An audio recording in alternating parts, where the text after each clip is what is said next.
हाँ, तो हमने भी उनको चैलेंज किया कि आइए आजमगढ़ आपको मौका मिला था, आपने क्या किया, और 1 साल जब भारतीय जनता पार्टी को मौका मिला तो हमने क्या किया। बिल्कुल मुख्यमंत्री जी ने साफ कहा, कोई आए तुमको लड़ना है, डट के लड़ना है, और जैसे तुम लड़ते हो वैसे ही लड़ना है। एयरपोर्ट है, उसका उद्घाटन करने के लिए प्रधानमंत्री जी आ रहे हैं। तो ये सब 1 साल में जितना काम हुआ है यहाँ कमल खिलने के बाद, इस बात से आजमगढ़ की जनता भी खुश है। दीप शिक्षा का जले, हर बच्चा स्कूल चले, हो सवेरा मिटे अंधेरा, एक नया अभियान है,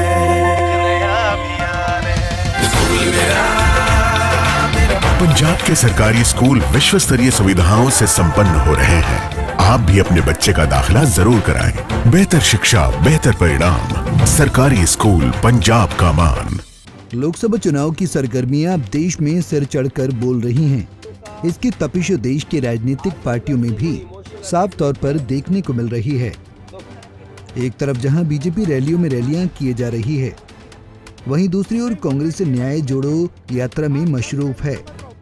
इतना ही नहीं, अब तो बीजेपी ने कदम आगे बढ़ाकर अपने 195 प्रत्याशियों के भी नामों का ऐलान कर दिया है। जिनमें यूपी की बात करें तो बीजेपी ने 51 सीटों पर अपने प्रत्याशियों के नाम का ऐलान कर दिया है। इसमें वाराणसी से पीएम नरेंद्र मोदी और लखनऊ से राजनाथ सिंह जैसे दिग्गज नेताओं के नाम हैं। इसी कड़ी में सपा के गढ़ आजमगढ़ लोकसभा सीट पर भाजपा ने फिर सांसद दिनेश लाल यादव निरहुआ पर ही दांव लगाया है।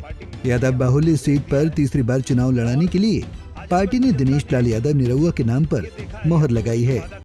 मैं बहुत धन्यवाद देना चाहता हूँ अपने भारतीय जनता पार्टी के शीर्ष नेतृत्व का, अपने पूजनीय प्रधानमंत्री जी का, अपने राष्ट्रीय अध्यक्ष जी का, जेपी नड्डा जी का, हमारे पूज्य योगी आदित्यनाथ महाराज जी का, जिन्होंने मुझे एक बार और अवसर दिया है आजमगढ़ का सेवा करने के लिए और यहाँ से चुनाव लड़ने के लिए। तो निश्चित रूप से इसमें अगर मैं आजमगढ़ की जनता को धन्यवाद नहीं दूंगा तो ये ठीक नहीं रहेगा, क्योंकि ये जो मेरा यहाँ टिकट फाइनल हुआ है उसके पीछे आजमगढ़ की देवतुल्य जनता है। क्योंकि जितना भी सर्वे हुआ उसमें आजमगढ़ की जनता ने कहा कि हमें दिनेश लाल यादव ही चाहिए, तो इसलिए पार्टी ने मुझे यहाँ भेज दिया है। और आजमगढ़ की जनता ने ये देखा है कि हम लोगों ने जो वादा किया था कि आप हमको 1-1.5 साल का जो मौका है वो दे दीजिए, जो कभी नहीं हुआ है वो आजमगढ़ में हम करके दिखाएंगे। और आजमगढ़ की जनता ने जब मौका दिया तो आप देखिए, पूर्वांचल एक्सप्रेसवे से आजमगढ़ जुड़ गया, विश्वविद्यालय आजमगढ़ में बन गया, आजमगढ़ में संगीत महाविद्यालय बन रहा है, आजमगढ़ में अभी जो नई रेलवे लाइन है वो बिछ रही है, आजमगढ़ का जो एयरपोर्ट है उसका उद्घाटन करने के लिए प्रधानमंत्री जी आ रहे हैं। तो ये सब 1 साल में जितना काम हुआ है यहाँ कमल खिलने के बाद, इस बात से आजमगढ़ की जनता भी खुश है। वहीं जब दिनेश लाल यादव से अखिलेश के चैलेंज को लेकर पूछा गया तो दिनेश लाल यादव ने कहा कि हम भी उनको चैलेंज करते हैं, आइए मैदान में। इतना ही नहीं, उन्होंने कहा कि सीएम का साफ आदेश है कि हम लड़ेंगे और जैसे लड़ते थे वैसे ही लड़ेंगे। हाँ, तो हमने भी उनको चैलेंज किया कि आइए आजमगढ़ आपको मौका मिला था, आपने क्या किया, और 1 साल जब भारतीय जनता पार्टी को मौका मिला तो हमने क्या किया, ये जनता आपको बताएगी। आइए मैदान में। आज मुख्यमंत्री जी आए थे, कुछ उन्होंने आपको बताया कि क्या रणनीति? बिल्कुल, मुख्यमंत्री जी ने साफ कहा, कोई आए तुमको लड़ना है, डट के लड़ना है, और जैसे तुम लड़ते हो वैसे ही लड़ना है। तो उनका आदेश पहले भी था तो लड़े थे, और अब फिर आदेश मिला फिर लड़ेंगे। बता दें कि आजमगढ़ की सदर लोकसभा सीट पर सबसे ज्यादा यादव मतदाताओं की संख्या लगभग 4 लाख है। उसके बाद मुस्लिम 3.5 लाख और तीसरे नंबर पर दलित लगभग 3 लाख हैं। पिछले कुछ लोकसभा चुनावों की बात करें तो इस सीट पर समाजवादी पार्टी का कब्जा रहा है, जबकि बसपा भी इस सीट पर 3 बार विजय प्राप्त कर चुकी है। यादव मतों में सेंधमारी करने के लिए ही रमाकांत यादव के जरिए 2009 के लोकसभा उपचुनाव में भाजपा का इस सीट पर पहली बार कमल खिला था। वहीं साल 2014 के लोकसभा चुनाव में भाजपा ने यादवों को रिझाने के लिए रमाकांत यादव को सपा संरक्षक मुलायम सिंह यादव के खिलाफ मैदान में उतारा था। तब मुलायम सिंह यादव को जिताने के लिए उनके परिवार को लगना पड़ गया था। तब कहीं पर मात्र 60,000 वोटों से ही इस सीट पर मुलायम सिंह यादव जीत पाए थे।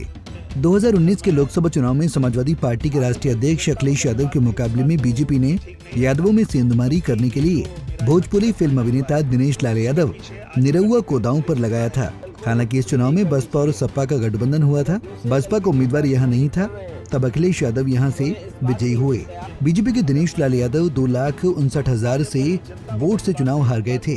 वहीं साल 2022 के उपचुनाव में बीजेपी ने दोबारा दिनेश लाल यादव निरहुआ को सपा के गढ़ को तोड़ने के लिए मैदान में उतारा था। सपा ने धर्मेंद्र यादव को मैदान में उतारा था। इस चुनाव में यादव रेजिमेंट की मांग को पूरा करने का वादा कर दिनेश लाल यादव निरहुआ यादव मतों में सेंधमारी करने में कामयाब हो गए और लगभग 8,000 वोटों से भाजपा से सांसद चुन लिए गए।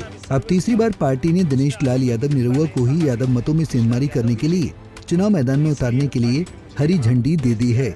भोजपुरी फिल्मों में चर्चित अभिनेता दिनेश लाल यादव निरहुआ पूर्वांचल में चर्चित नाम है।